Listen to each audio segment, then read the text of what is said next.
दोस्तों नमस्कार, मैं हूं संजीत कुमार और आपने देखना शुरू कर दिया है बिहार टीचर पॉइंट।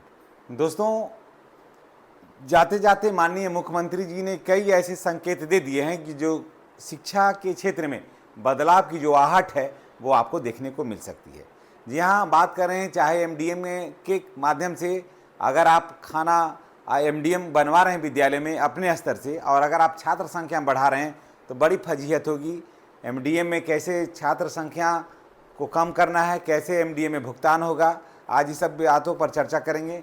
दूसरा चर्चा करेंगे कि 8वें पे कमीशन का जो पोर्टल है वो खुल गया है, अगर आप उसमें कुछ राय रखना चाहते हैं तो उसमें आप कर सकते हैं। फिर अगला चर्चा करेंगे TRE 4 का जो वैकेंसी आने वाली है उस पर क्या माननीय मुख्यमंत्री जी ने कहा है और शिक्षा विभाग इस पर क्या कुछ संज्ञान ले रहा है, इस पर चर्चा करेंगे। उसके बाद 5 मार्च 2026 से जो 8 पे कमीशन के लिए पोर्टल खुला है तो उसमें केंद्रीय कर्मचारी के साथ साथ बिहार के जो कर्मचारी हैं उनको क्या लाभ होगा।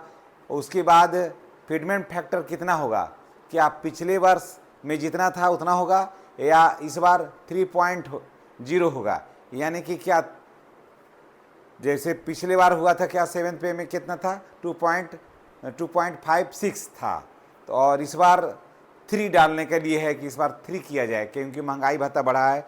उसके बाद एनडीए प्रत्याशी जो आनंद पुष्कर हैं उन्होंने सरकार से और शिक्षा विभाग के पास क्या कुछ डिमांड रखा है, ये सब बात को पर चर्चा करेंगे। और उन्होंने कहा है कि बीपीएससी के माध्यम से जो शिक्षक हैं उनका ट्रांसफ़र अविलंब आप कर दीजिए जनगणना शुरू होने से पहले। वो कह रहे हैं कि 15 दिन के अंदर में कर दीजिए, नहीं तो जनगणना शुरू हो जाएगा तो फिर इन लोगों का ट्रांसफ़र नहीं होगा। चलिए, इन सारे बातों को हम लेकर के आपके पास आए हैं। दोस्तों, अगर आप चैनल पर नए हैं तो चैनल को सब्सक्राइब करके बेल आइकन को दबाइए ताकि वीडियो का जो नोटिफिकेशन है वो आपको मिलता रहे। चलिए, सबसे पहले बात करते हैं एमडीएम के भुगतान का।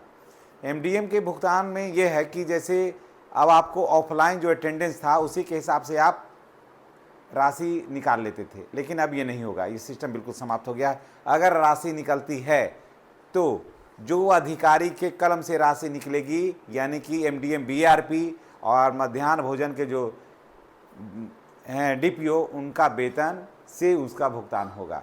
तो इतना तो पैसा उन लोगों के पास मिलता है कि भुगतान होगा। तो अब देखिए क्या है कि अब कैसे होगा, तब सवाल उठता है कि होगा कैसे। तो होगा ऐसे कि इस शिक्षा कोष पर जितना बच्चा का नामांकन है और फेस रीडिंग के हिसाब से हाजिरी आप बनवाइए और उसी के हिसाब से भुगतान आप पाइए। सीधा सीधी बात है, फालतू दिमाग लगाइएगा, रिकवरी होगा। अब चलिए, कोई भी शिक्षक है इसमें ज़्यादा अटेंडेंस नहीं बना सकते। अब अगला 8 पे कमीशन का पोर्टल खुल गया है, अगर आप चाहें तो वहाँ जा कर के क्या कुछ इसमें राय रखना चाहते हैं आप रख सकते हैं। जी हाँ, पोर्टल खुला है, 5 तारीख से खुला हुआ है और ये जो है वो 30 अप्रैल तक खुला रहेगा, यानी कि 5 मार्च 2026 से 30 अप्रैल 2026 तक ये पोर्टल खुला रहेगा।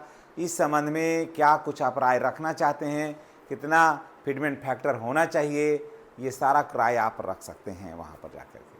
अब नेक्स्ट बात करते हैं TRE 4 के जो वैकेंसी है वो आ रही है दोस्तों। 46,000 से ऊपर शिक्षकों की बहाली है इसमें, समझ गए। तो इसमें बीपीएससी के माध्यम से जो शिक्षकों की बहाली होगी इस पर ज़्यादा ये डोमिसाइल लागू है, तो इसमें बिहार के बच्चों का इसमें अच्छा खासा फ़ायदा होगा।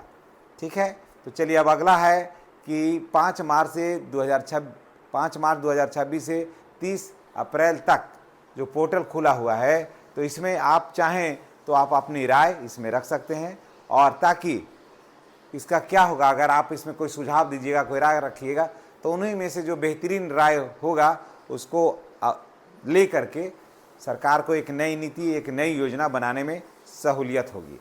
चलिए अब आगे बात करते हैं कि इसमें लगभग केंद्रीय कर्मचारियों की बात करने तो 48 लाख केंद्रीय कर्मचारी हैं और 67 लाख इसमें पेंशनर हैं दोस्तों।